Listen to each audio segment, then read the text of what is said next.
Assalomu alaykum, hurmatli kuzatuvchilar. Bugun biz Samarqand ta'lim o'quv markaziga fizika fanidan ko'pginani yechimlarini qilishni boshladik. Xo'sh, birinchi savolimiz: jismning koordinatlari 0,3 metr bo'lgan nuqtadan koordinatlari 3-1 metr bo'lgan nuqtaga ko'chirildi. Jismning ko'chishining modulini toping. Xo'sh, ko'chish moduli jismni ikki nuqta orasidagi eng qisqa masofa deb ataladi. Xo'sh, buni biz topishimiz uchun bu bizga kerak bo'ladi birinchi koordinatlar sistemasi.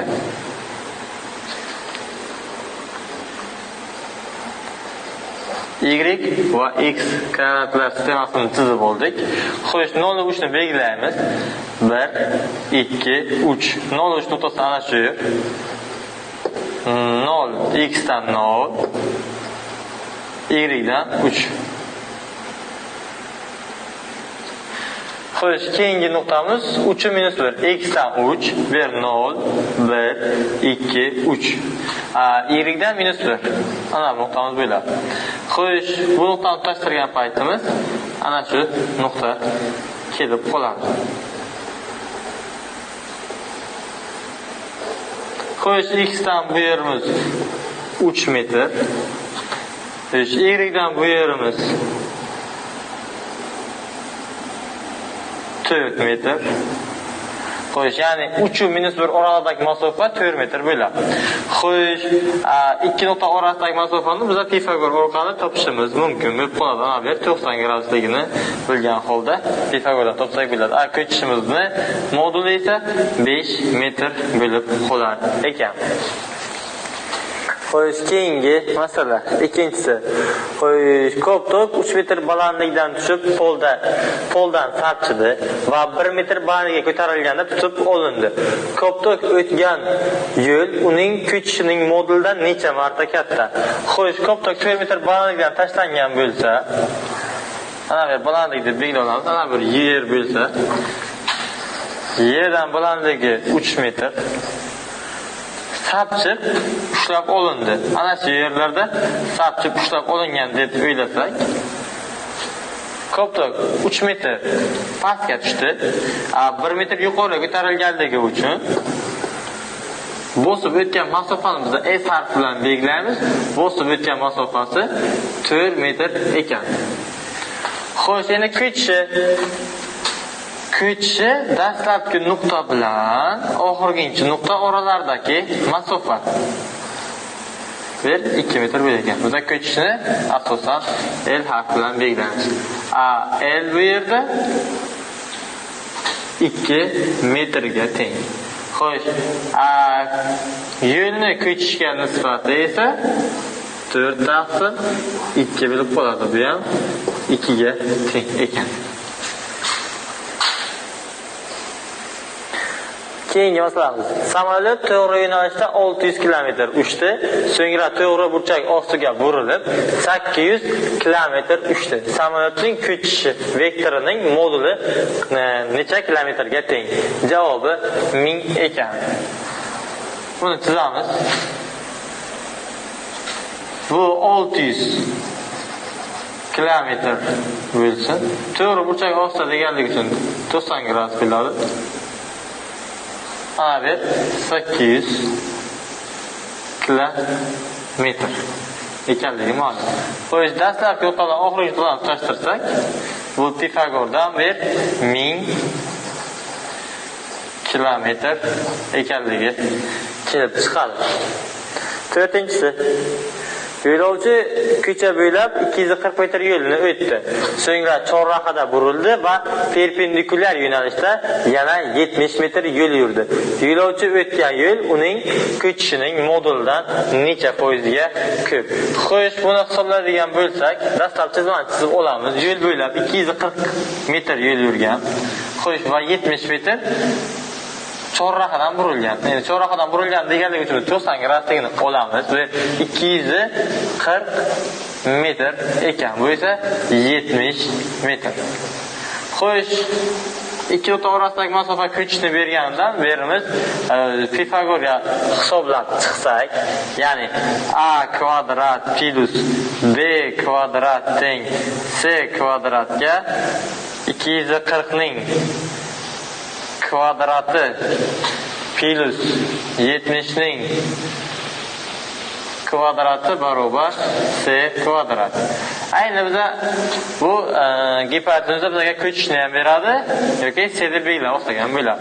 Bu yerdan c ni qiymatini topadigan bo'lsak, bu hisob kitob ishlarini olib borganimizdan keyin 250 metrligi kelib chiqadi. Bu esa 250 metr ko'chdi degan. Bosib o'tgan masofamiz S bu 310. Ko'chishimiz L bu gipotenuzaga teng, ya'ni C deb belgilab oldik. Bu yerdan 250 metr. Xo'sh, aytgan. Yo'lovchi o'tgan yo'l uning kuch moduldan necha foizga ko'p? Kuch moduldan necha foizga ko'p degan uchun 250 ni 100% deb olamiz. Ko'chishini esa-chi 310 ni x foiz deb olamiz. Xo'sh, bu yerda x ni topamiz. X barobar 200 x barobar 310 ni 100 ga ko'paytiramiz. 310 ni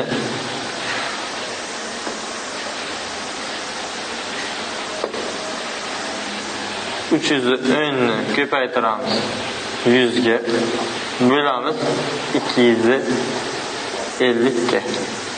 Xo'sh, bitta 0 bilan bu 0 ni qisqartiramiz.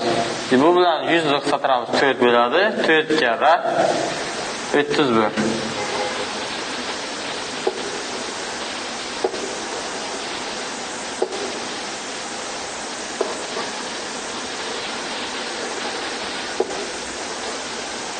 Şöyle belirledim. Bu 124 ni beradi.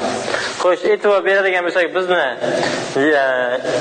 250 100% ga teng, bizga 124% ga teng bo'lyapti. Unaga bu bizga qancha ko'p bo'ladi? Buni topishimiz uchun 124 dan ayiramiz 100 ni. Bu ham 24% dagi kelib chiqadi.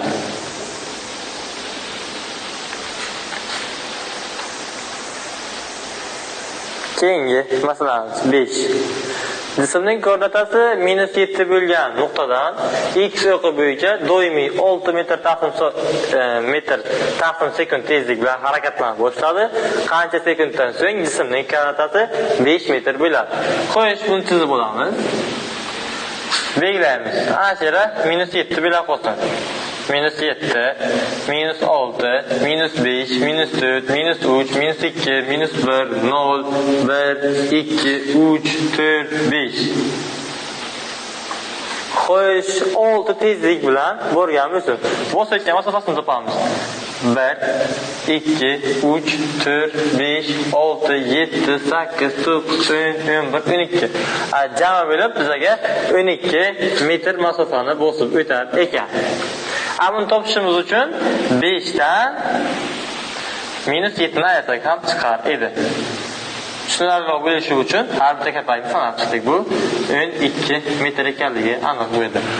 Bizga qancha vaqt ketganligini topmoqchi bo'lsak, xo'sh, formulamiz bor edi. S barobar V ko'paytirilgan T. Bu yerdan S 12. Bosayotgan masofamiz 12, tezligimiz 6, vaqtimiz T. T ni topadigan bo'lsak 2 sekund bo'ladi.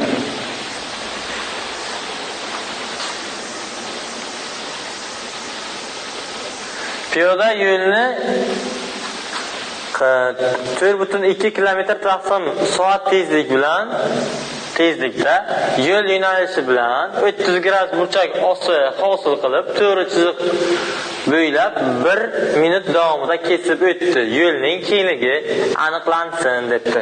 Xo'sh, buni topadigan bo'lsak, birinchi chizib olamiz. Javobni metrda so'ragan. Shu joyga tushib qolibdi. Javob metrda chiqadi. Xo'sh, hisoblaymiz. Tezligimiz 4,2 kilometr taqsim soat. Xo'sh, bu 30 gradusni beradi. Bu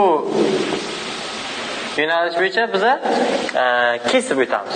Ya'ni V Y yo'nalish bizaga kesib o'tsa, ana bu V X yo'nalishimiz esa bizaga gorizontal masofani bosib o'tishga yordam beradi. Biz xo'sh, ana bu yerdan chiqadigan bo'lsak, biz ham X yo'nalish bo'yicha harakatlanamiz, ham Y yo'nalish bo'yicha harakatlanamiz. Bizaga kesib o'tishimiz uchun bizaga Y yo'nalishdagi tezligimiz kerak bo'ladi. 30 gradus biza sinus alfa, ya'ni qarshi katetning gipotenuzaga nisbatidan bilan V ring topa olamizki, bu 2,1 kilometr taqsim soat bo'ladi. Bu bizning qaysi formuladan kelib chiqdi? Xo'sh, sinus alfa qarshi katetimiz V Y ni V ga nisbatan kelib chiqdi. Agar aytib qo'yadigan bo'lsak, sinus 30 gradusga 1 taqsim 2 ga teng. Bu yerda V Y taqsim 4,2. V ring topa oladigan bo'lsak, ana bu yerda 2,1 kilometr taqsim soatga kelib chiqadi.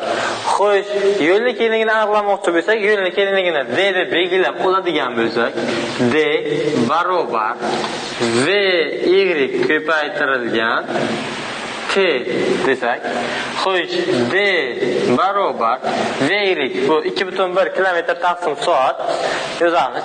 2,1 kilometr taqsim soat. Xo'sh, bizning vaqtimiz minutda berilganligi uchun 1 minut, ya'ni 1 soatimiz 60 minut. Ya'ni 60 dan 1 bo'lganligi uchun men yozaman bera 1 taqsim 60.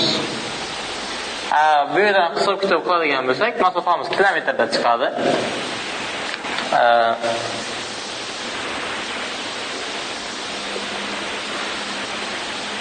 Hisob kitob qiladigan bo'lsak, bu 21 taqsim 600 bo'ladi. Bu kilometrda, biz metrda o'tamiz. Kilometrdan metrga o'tish uchun biz mingga ko'paytiramiz. Xo'sh, bu hisob kitoblarimiz topadigan bo'lsak, ikkita nol qisqarib ketadi. 6 bilan 21 ni hisoblaymiz. Tepada 7 bo'ladi.